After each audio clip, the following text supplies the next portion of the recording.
이어서 풋볼 매거진 골이 방송됩니다.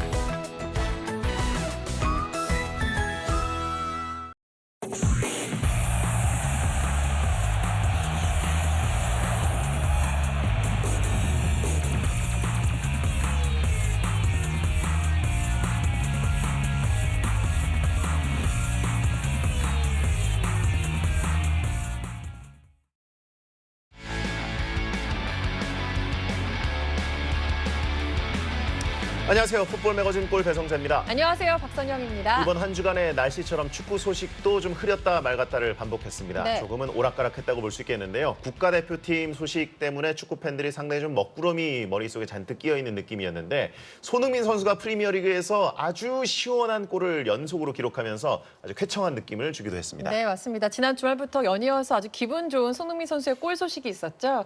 이 소식을 비롯해서 지난 한 주간의 축구 이야기까지 모두 풍성하게 오늘도 준비했습니다. 박문성 해설위원 나왔습니다. 안녕하세요. 어서 오세요. 네, 안녕하세요. 네. 오늘도 A 대표팀 얘기로 좀 시작을 해볼 텐데요. 네. 지난 월요일에 대한축구협회 기술위원회가 슈틸리케 감독을 과연 경질할지 유임할지 회의를 가졌습니다. 그랬죠, 네. 마치 헌법재판소의 어떤 판정을 기다리는 듯한 느낌이었는데 이용수 기술위원장의 기자회견 내용부터 먼저 들어보시겠습니다.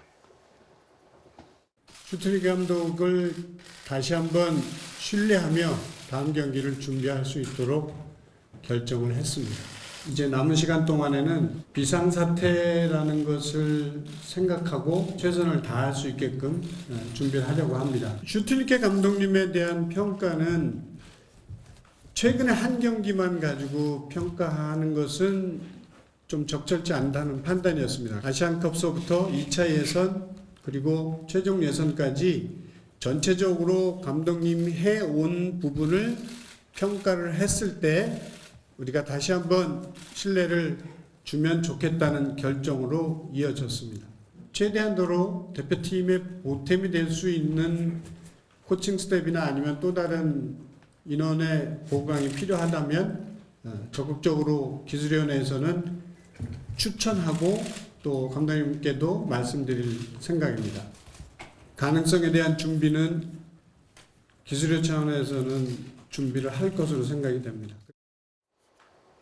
그러니까 슈틸리케 감독 유임의 이유를 최근 성적뿐만이 아니라 그동안 부임 기간의 모습을 보고 한 번 더 신뢰하기로 했다라고 결정을 했다고 했는데 글쎄요, 그 전체에서 어떤 부분을 근거로 해서 더 유임시키겠다고 했는지 그 근거에 대한 부분은 사실 밝혀지진 않았어요, 인터뷰 내용에선. 그러니까요. 이 전술에 대해서 축구 팬들이 상당히 많이 지적하고 전문가들도 모자람이 있다라고 이야기를 하고 있고 또 선수들까지도 조금의 불만이 있는 듯한 모습이 감지되고 있는데 앞으로 어떻게 해갈 것이냐가 상당히 중요한 건데요. 네, 일단 저는 그 기술위원회 주문이라고 할까요? 결정부터 평을 좀 해보면은 네. 결정은 했지만 결정이 내려지지 않은 뭔가 좀 애매모호한 결정이다. 무슨 얘기냐면 지금 어쨌든 굉장히 문제가 있는 거고 우리가 월드컵 본선에 1986년 월드컵 이후에 못 갈 수 있는 위기에 있잖아요. 네. 그럼 무엇인가 문제가 있는 것이고 문제가 있기 때문에 기술위원회를 열었는데 자 그러면 슈틸리케 감독 체제로 유임을 결정했단 말이에요. 그러면 유임을 결정했으면 본선까지 힘있게 밀어주겠다라고 결정을 하든지.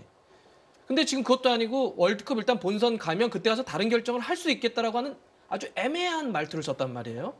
이렇게 되니까 협회와 그다음에 기술위원회의 책임은 사라져버리는 거예요. 저는 만약에 경질하려고 하면 지금 하든지 아니면 밀어주려면 끝까지 밀어줘야 되는데 이런 식으로 약간 좀 뒷발을 좀 빼는 듯한 느낌이 있어서 조금은 뭐 이렇게 편치는 않습니다. 그렇습니다.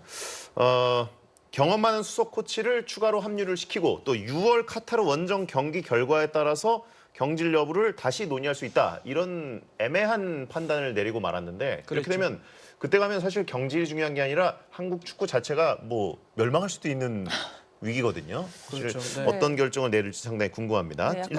일단 급한 불씨를 어떻게 끄려고 하는 건지가 궁금하네요.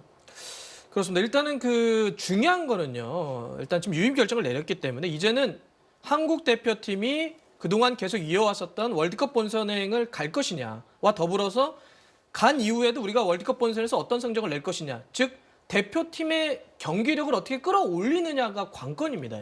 이게 바로 아주 본질적인 문제라고 좀 볼 수 있겠는데요. 네. 자 그렇게 놓고 봤을 때는 지금 기술위원장 이용수 기술위원장도 얘기를 했지만은 비상사태라는 표현을 썼어요. 가기로 하지 않았습니까?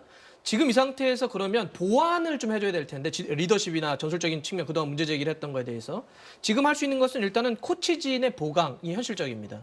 근데 지금 코치진의 보강이 제가 듣기로는 약간 좀 난항에 좀 부딪힌 걸로 알고 있는데 왜냐하면 외국인 그 유명한 이제 그 유수한 능력 있는 전술 능력가들을 좀 데려오려고 한다면 돈이 좀 많이 들어가거나 기간을 좀 오래 둬야 돼요. 이런 문제 때문에 지금 협상이 잘 이루어지지 않고 있다고 생각하는데 지금 어쨌든 유임을 결정했기 때문에 본질은 이제는 뭐 슈틸리케 감독을 어떻게 하냐의 문제가 아닙니다. 대표팀의 경기력 어떻게 끌어올리냐가 관건이라고 한다면은 그렇게 보완할 수 있는 뭐 코치진 포함을 해가지고 기술위원회와 축구협회의 어떤 계속 도와주는 능력이라든지 정보의 제공이라든지 분석 틀에 대한 어떤 뭐 협의라든지 이런 거에 대해서 이렇게 초점을 맞춰서 계속 좀 끌어가야 될 것 같습니다. 좋습니다. 이제 카타르 원정 경기가 6월 13일인데 5월에 조기 소집을 하겠다 이런 얘기가 나왔습니다. 네. 최대한 밀어준다는 얘기인데요.